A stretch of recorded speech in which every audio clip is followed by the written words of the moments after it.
Hello, and welcome back to Emotionally Unavailable. I'm your host, Malisa Hepner. Please excuse my voice. I don't know what's going on. I don't know if it's just because I talked a lot last night and I was yelling because my oldest son walked for his associates yesterday and we were celebrating. But we were in kind of a loud place. I'm sorry, I have a hair stuck to my face somewhere. We were in kind of a loud place and I drank for the first time in forever, so I'm also a little hungover. So fun times. Okay, so today I think I'll start with a grief update. For those of you, if this is your first episode, I lost my son Jake, who was 18 years old, in December to a synthetic opioid overdose. It was a drug called cyclorphine. It is 10 times more deadly than fentanyl. Anyway, so it's graduation season, and he had just graduated the May before. The dread of graduation season was a lot worse than actual graduation season. And I'm learning that to be the case for most things. And so I just understand that dread is fear, and I'm afraid it's going to hurt. So I've gotten pretty good at managing dread, I feel like. I just said, hey, right now I'm okay. If I get to this graduation and I'm not okay, that will be different, and I will deal with that. My nephew's was particularly difficult because he was only 3 weeks younger than Jake. And, at points off and on, they had been pretty close. And so I've of course thought about Jake the whole time, and Jake would have been there cheering. And I was also in a weird position to not know if I should be like, Jake is cheering for you. Like I'm just wondering about how much I should or shouldn't say that to people. Like, if it's one of his best friends, I feel totally comfortable being like, oh my God, Jake would be so happy about this. But I also know how they process their grief because we talk a lot, just like with my family here, my little close family. So anyway, that's been interesting to try to figure out. And then actually, Mother's Day grief is kind of when I started to notice things around my perception of boundaries that led to what I want to talk about today. Because through grief, I have had to really take inventory of what lights me up, what kind of conversations I want to have, who I want to be around.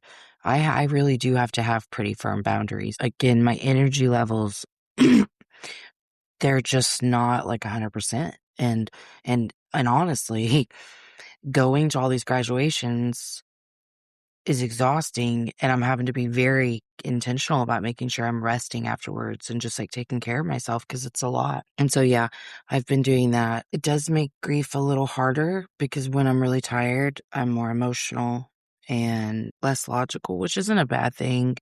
But it just makes it a little tougher, I think. So I'm just making sure I'm guarding my energy levels, making sure I'm replenishing myself whenever I do exert a lot of energy. But just overall, I've really had to use good boundaries throughout this 5 months because I get overwhelmed really easily and very upset from that overwhelm, just very flooded and triggered so I just have to be really careful, and do what I feel is best for me.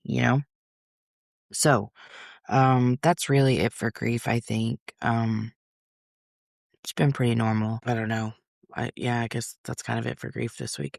But I am going to talk about boundaries, and this is a really big one for grievers because, okay, so I'll just jump right in. So the thing is that yes, I've known for quite some time that boundaries really are about how we are going to move in the world.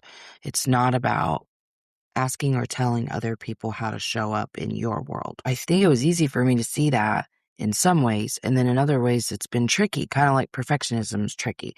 So this really became like really blatantly aware of this on Mother's Day because I was getting communication and was overwhelmed because it was such a heavy day. Like I just started noticing, like, I just didn't really want to talk to people.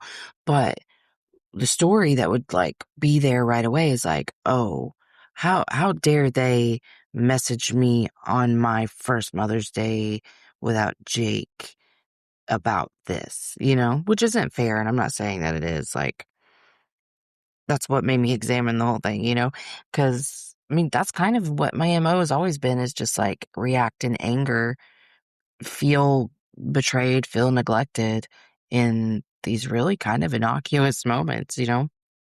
So, it wasn't until like a really strong thought like that came up and I was like, okay, you're feeling resentful, which means you either have or are about to self-abandon.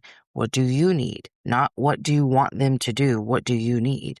You need to not respond.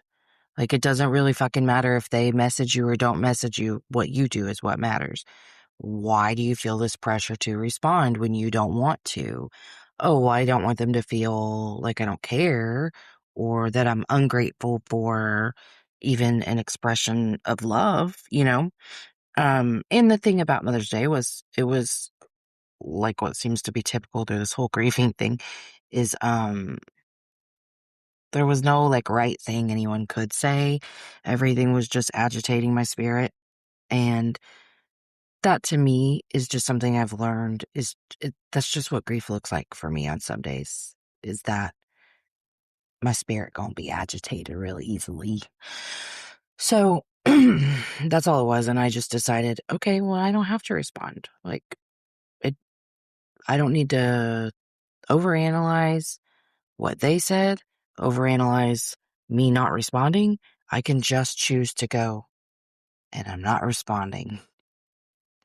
Which sounds so simple, but it really, a switch flipped, I think, in that where it was like the idea and understanding of boundaries was finally being integrated is what it felt like, because I've preached about boundaries for so long. Like, especially like if you listen to Unquiet Soul with me and Angie, like that's one big thing we talk about is boundaries. And so it was just kind of neat to like see it integrated and be like, oh, this is the opportunity to move a different way. And I think when we hear phrases like set a boundary, and yes, it can be a lot of different things. Like, there are lots of ways to set a boundary, but these like little emotional boundaries, because like I know people who get really upset. Like, I had a friend whose family member was in the hospital and they didn't want to go visit, like they're not particularly close to the family member. It felt very taxing to go visit the family member, and we're being asked to go visit the family member.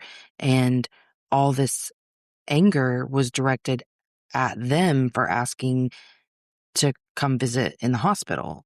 I understand that because I used to do the exact same thing.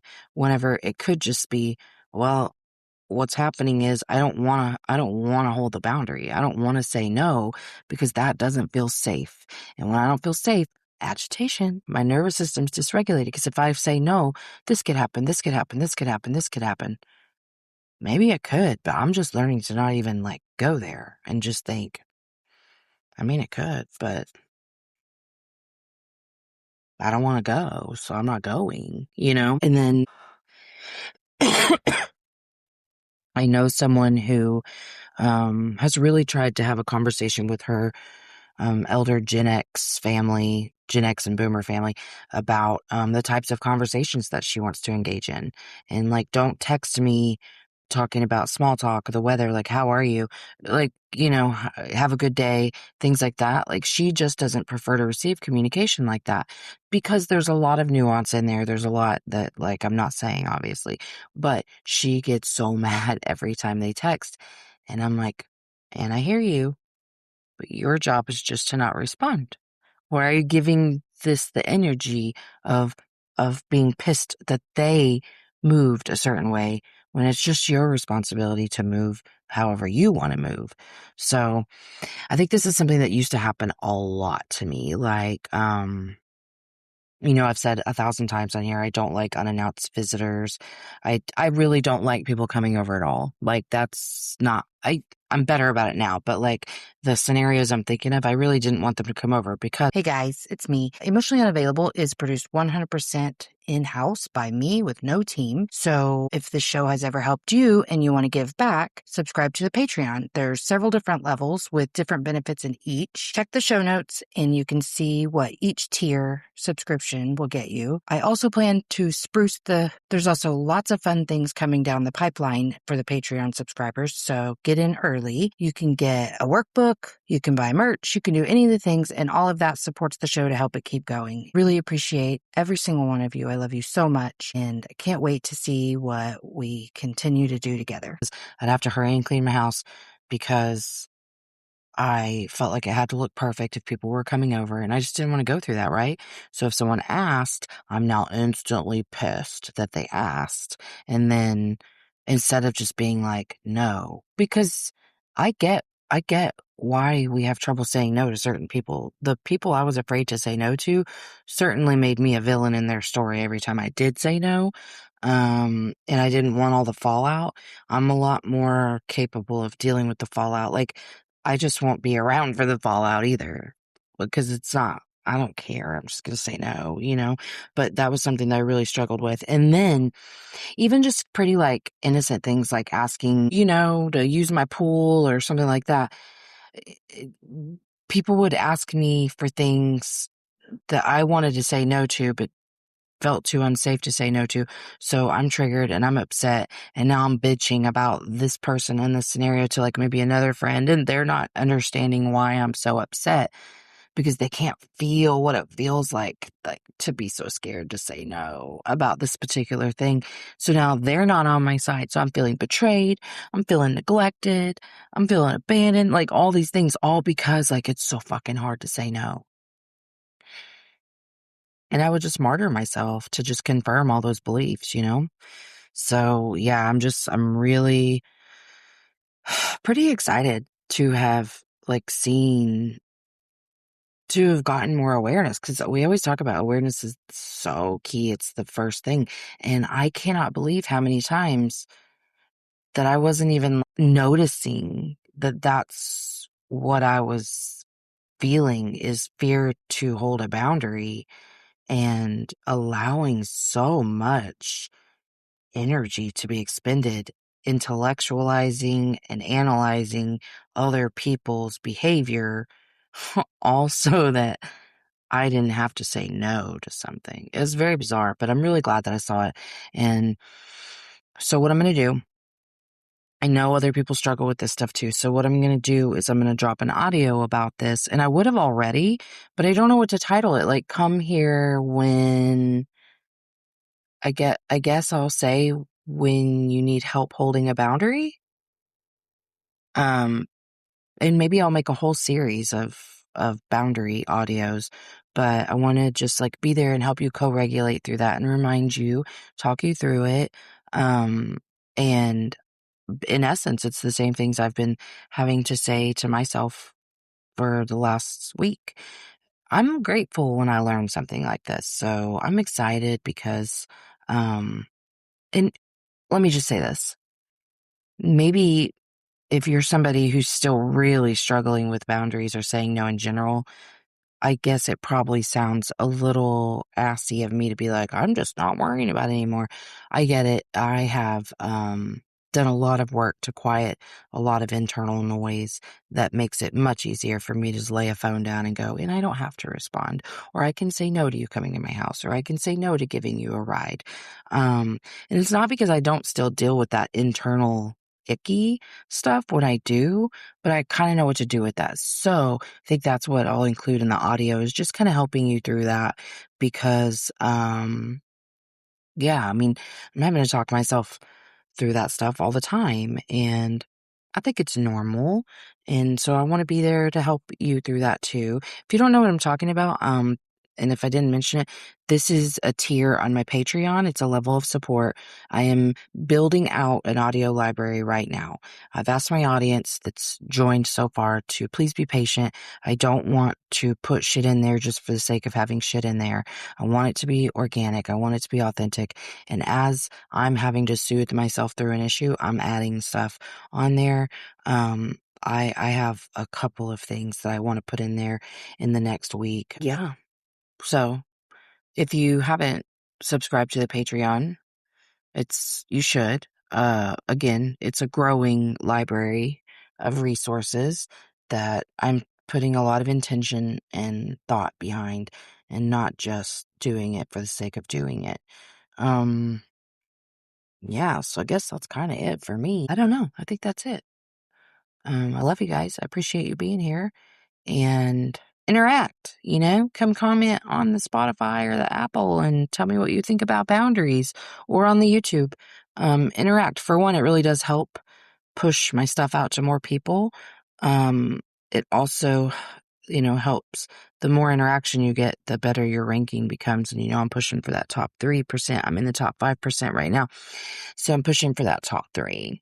And also, I really do want an engaged audience. I would love to be engaging with you all more. So, yeah, proud of my child for getting one step of his education done. I'd be proud anyway, because he made it through some really tough 5 months with some real PTSD. So, proud of all you guys too for making it through your shit. Proud of me. Grateful for this platform and all that we're doing together. And yeah, I guess that's it. See you next time. Thanks for coming to Emotionally Unavailable. If you haven't already, like, subscribe, and share. Emotionally Unavailable.